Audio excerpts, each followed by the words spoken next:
राहुल गांधी के नेतृत्व में कांग्रेस पार्टी की भारत जोड़ो यात्रा इन दिनों महाराष्ट्र में है।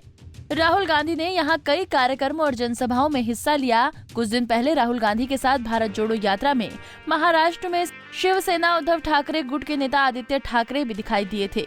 उम्मीद जताई जा रही थी कि यात्रा में एनसीपी प्रमुख शरद पवार भी हिस्सा लेंगे, लेकिन खराब स्वास्थ्य के चलते उन्होंने यात्रा से दूरी बनाए रखी।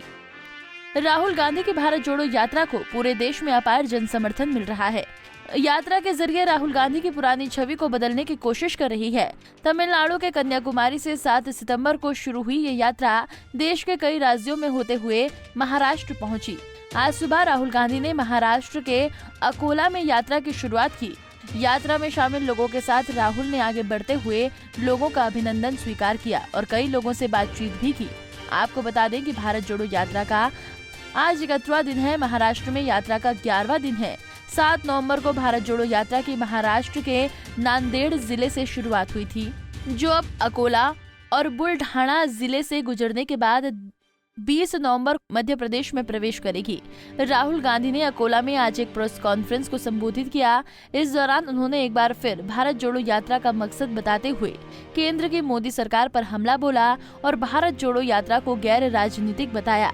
राहुल गांधी ने प्रेस कॉन्फ्रेंस के दौरान वहां मौजूद लोगों को वीर सावरकर की चिट्ठी पढ़कर सुनाई। उन्होंने कहा कि वीर सावरकर अंग्रेजों के मददगार थे। गांधी, नेहरू और पटेल के साथ सावरकर ने धोखा किया था। राहुल गांधी ने चिट्ठी को दिखाते हुए ये कहा कि जब सावरकर जी ने इस कागज पर हस्ताक्षर किया तो उनका कारण डर था। अगर वो डरते नहीं तो कभी हस्ताक्षर नहीं करते। जब उन्होंने हस्ताक्षर किए तो महात्मा गांधी और सरदार पटेल जैसे नेताओं को धोखा दिया।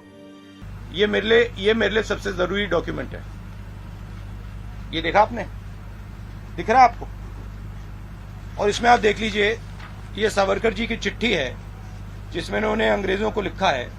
और मैं पूरी चिट्ठी आपको पढ़नी होगी, देख लीजिए, मैंने हाईलाइट भी कर रखी है, मगर मैं सिर्फ आखिरी लाइन पढ़ना चाहता हूं। अंग्रेजी में लिखी है तो मैं अंग्रेजी में बोल देता हूं। I beg to remain sir your most obedient servant, V.D. Savarkar. Hindi में ट्रांसलेशन कर देता हूं। सर, मैं आपका नौकर रहना चाहता हूं। ये मैंने नहीं लिखा, ये सावरकर जी ने लिखा है। तो इसको आप पढ़ लीजिए, देख लीजिए। अगर फडणवीस जी देखना चाहते हैं इसको, वो भी देख लें। तो मैं तो इसमें बहुत क्लियर हूं, सावरकर जी ने अंग्रेजों की मदद की थी, मतलब यात्रा को रोकने के लिए। रोक दीजिए, कोई प्रॉब्लम नहीं है, रोक दीजिए। देखिए, किसी का कोई विचार हो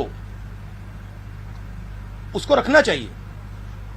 और अगर सरकार को लगे कि भारत जोड़ो यात्रा को रोक देना चाहिए तो रोकने की कोशिश कीजिए, करिए।